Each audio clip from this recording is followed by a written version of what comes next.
நடிகர் ரஜினிகாந்த் நடிப்பில் லால் சலாம் வெளியாவதால் அவரது ரசிகர்கள் மிகுந்த உற்சாகம் அடைந்துள்ளனர்.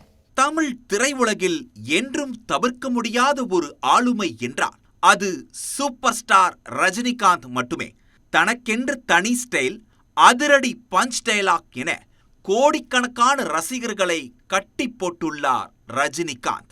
அன்று முதல் இன்று வரை எவ்வளவு உயரத்திற்கு சென்றாலும் அவர் சொல்லும் ஒற்றை சொல் தமிழ் நெஞ்சங்களை சிலாகித்துவிடும். தமிழ் நடிகர்களில் உலகம் முழுவதும் ரசிகர்களை கொண்டுள்ள நடிகர் என்றால் அது நிச்சயமாக சூப்பர் ஸ்டார் ரஜினிகாந்த் மட்டுமே.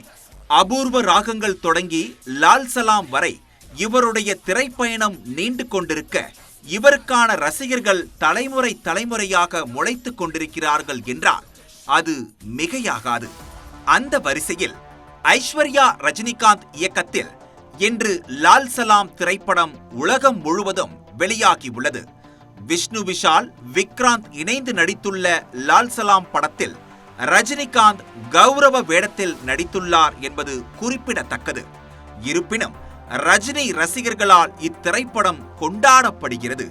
கர்நாடக மாநிலத்திலிருந்து வந்துள்ள ரஜினி ரசிகர்கள் சென்னை ரோகிணி திரையரங்க வாயிலில் பிரமிக்க வைக்கும் வகையில் வைத்துள்ள 50 அடி உயர கட் அவுட் அனைவரையும் திரும்பி பார்க்க வைத்துள்ளது.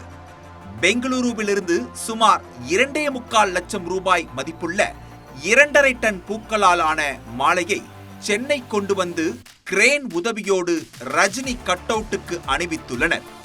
40 ஆண்டு காலமாக பெங்களூருவில் கட் அவுட் வைத்து கொண்டாடிய நிலையில் தற்போது சென்னையில் கட் அவுட் வைத்து ரஜினியின் மீது உள்ள அன்பை வெளிப்படுத்தியுள்ளனர் அவரது கர்நாடக ரசிகர்கள். இந்த ஜென்ரேஷனில் இந்த மாதிரி ஒரு தலைவர் கட்சிக்கிறாரு உலகத்துக்கு. இது மகான் கடவுள். மகான் கடவுள்னா ஒரு ரிஷி மாதிரி அவர். கடவுள் புண்ணியத்தில் உங்கள் நியூஸ் 18 நியூஸ், அதனால எங்களுக்கு ஏதோ ஒரு கடவுள் புண்ணியத்தில் பெங்களூர் சிட்டிக்கு எல்லாம் சேர்த்து ஃபோட்டோ கொடுத்தா ரொம்ப நல்லாயிருக்கும். குழந்தைகள் தொடங்கி பெரியவர்கள் வரை அனைவரின் இதயங்களிலும் தனக்கான இடத்தை பிடித்துள்ள சூப்பர் ஸ்டார் ரஜினிகாந்தின் பயணம் தொடரட்டும். நியூஸ் 18 தமிழ்நாடு தொலைக்காட்சிக்காக ஒளிப்பதிவாளர் மார்ட்டினுடன் அபராஜிதன்.